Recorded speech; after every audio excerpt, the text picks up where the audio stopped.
She opened the envelope with shaking hands. What she saw inside would destroy a billionaire's empire and reveal a secret that changed everything. But first, she had to survive his cruelty. Marcus Blackwell. Net worth, $3.2 billion. Cold. Ruthless. Untouchable. He strode through the Grand Meridian Hotel like he owned it. Because he did. The crystal chandeliers reflected off marble floors as luxury surrounded him like armor. He was a king in his kingdom, and everyone else was beneath him. Emma Rodriguez entered wearing her cleaning uniform. Single mother. 2 jobs. 0 sleep. She was invisible to people like Marcus. Until today. It happened in slow motion. Emma turned the corner carrying a coffee tray. Marcus was texting, not looking. They collided. Hot coffee exploded across his $10,000 suit. Do you have any idea how much this suit costs? Marcus screamed, his face red with rage. More than you make in a year, you careless. I'm so sorry, sir. Please, Emma's voice trembled as she reached for napkins. Sorry. Sorry. You people think sorry fixes everything. His voice echoed through the lobby. Guests stopped. Phones came out. Recording. Look at you. Pathetic. This is why people like you stay poor. No standards. No discipline. Emma's eyes filled with tears, but she didn't break. She stood there, absorbing his venom like she'd absorbed so much else in her life. You don't know anything about me, she said quietly. I know enough. You're fired. Security. Remove this woman from MY Hotel. Now. She walked out with her head high. But inside, she was breaking. She sat in her car in the parking garage and finally let the tears come. Ugly, desperate tears. The kind that come when you've been pushed past your limit. What Marcus didn't know was this wasn't their first meeting. And the truth would destroy him. One job lost meant everything lost. Emma's small apartment had peeling paint and a broken heater. Her 8-year-old daughter, Sophie, sat at a wobbly table doing homework, her small face serious with concentration. Mama, are you okay? Sophie looked up with those big, intelligent eyes. I'm fine, baby. We're going to be fine. Emma forced a smile that didn't reach her eyes. But they weren't fine. The eviction notice came 3 days later. Emma stared at the bills scattered on the table, doing math that never worked out. She had one choice left. A choice she'd avoided for 8 years. She pulled out an old photograph from the bottom of a drawer. It was from 9 years ago. A charity gala. Emma in an elegant borrowed dress, standing next to a younger Marcus at a party. His smile was genuine then. His eyes were warm. This was before Marcus became a monster. Before he forgot who he used to be. One night that created Sophie. But he didn't know. He never knew. Emma walked into Blackwell Enterprises like a warrior entering battle. The 60th floor executive office overlooked the entire city. Marcus's empire, visible in every direction. Security. How did you get past? Marcus looked up, annoyed. 9 years ago. The Crimson Rose Charity Gala. Do you remember? Emma's voice was steady now. She'd had 3 days to prepare. Marcus paused, confused. I attend 100 galas. Why would I remember you? Because that night, you weren't a monster yet. You were different. Kind. Human. Emma took a step closer. You told me your father's company was crushing you. That you wanted to run away from it all. Recognition flickered in his eyes. A memory of laughter. Dancing. Feeling free for one night. Then it died just as quickly, buried under years of hardness. Ancient history. Whatever you want, the answer is no. Get out. Emma placed an envelope on his desk. I have a daughter. She's 8 years old. And she's sick. Something shifted in Marcus's face.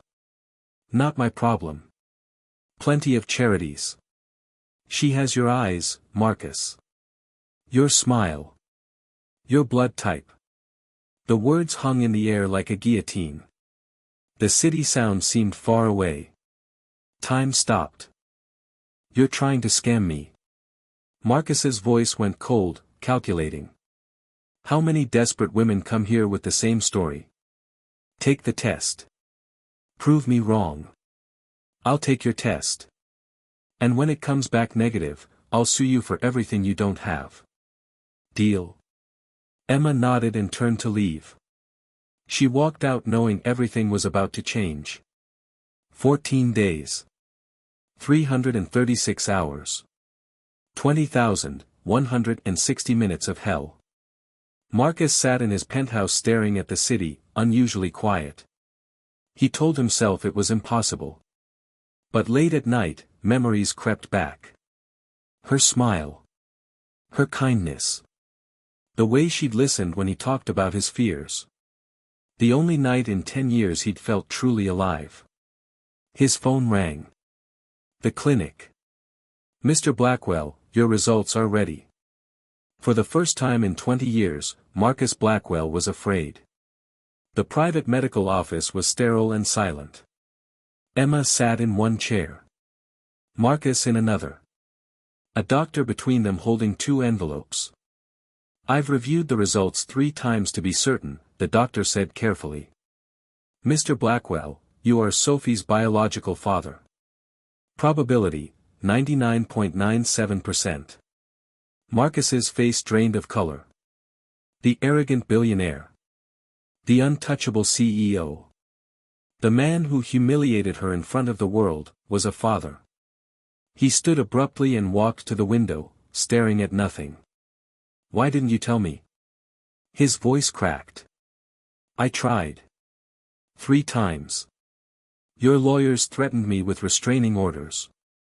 Emma pulled out old letters, returned unopened. Envelopes marked refused.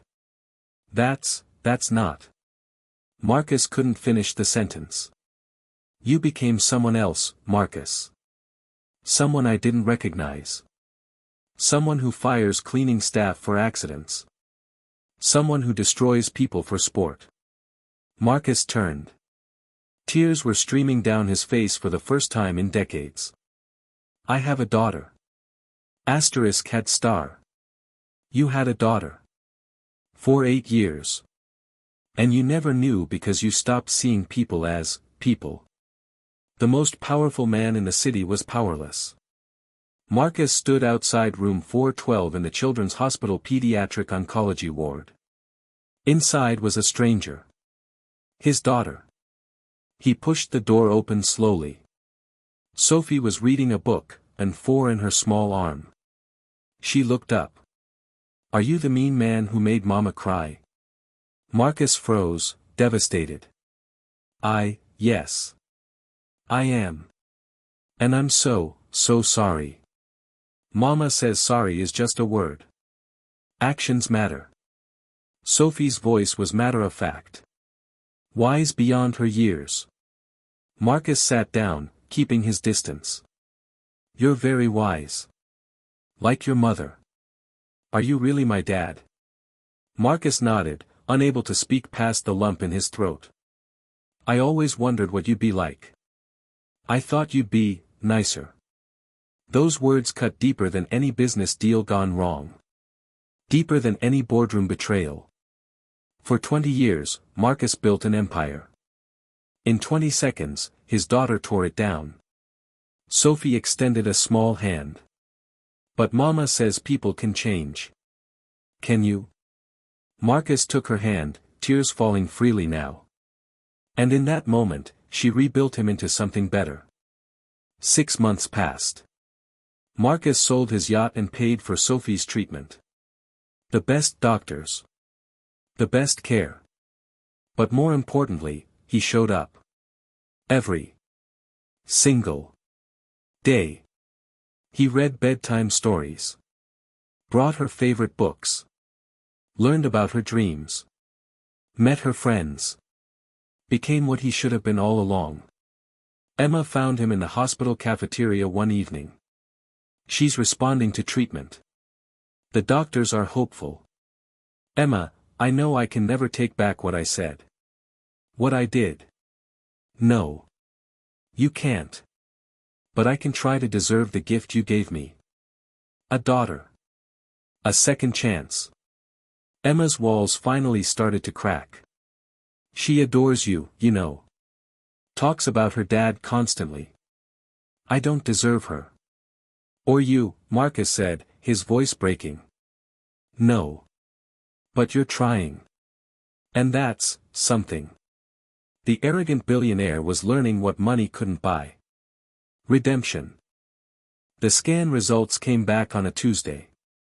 Marcus held Emma's hand in the waiting room. For the first time, she didn't pull away. The doctor walked toward them, smiling. She's in complete remission. Emma collapsed in Marcus's arms, sobbing. Some people are given second chances. Marcus Blackwell got 3. A daughter. Forgiveness. And love. 1 year later, Sophie ran through the park, healthy and laughing. The hotel where Marcus humiliated Emma. He sold it. Used the money to create a foundation for struggling single mothers. Emma and Marcus sat on a bench watching Sophie play, sitting close but not quite touching. Dad! Dad! Watch this! Sophie called out, running toward them. Marcus's face lit up at the word Dad. The word he thought he'd never hear. The word that saved his life. He looked at Emma. I know we're not. I know I destroyed any chance we had. But. Marcus. Stop talking. Emma took his hand. Just, be present. Be here. Be the man Sophie believes you are.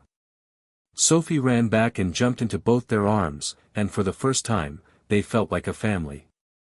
They say DNA reveals the truth. But the real truth? It's not about blood. It's about showing up. Doing the work. Becoming worthy of the love you've been given.